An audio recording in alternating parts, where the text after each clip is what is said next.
வெண்பருத்தி நூலெடுத்து வாய் வெடிச்ச பூவெடுத்து நான் அணிஞ்சிட தொடுத்து வச்ச நடினமான மாலை இது.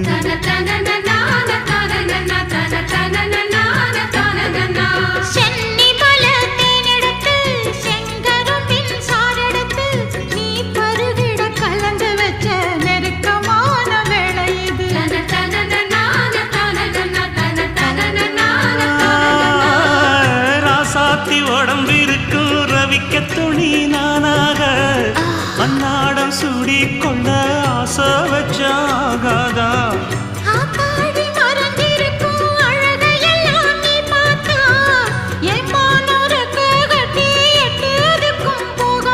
அடிச்சி சக்கரையே எட்டி நீயும் நிக்கிறியே நான் ஏங்கி ஏங்கி பாக்குற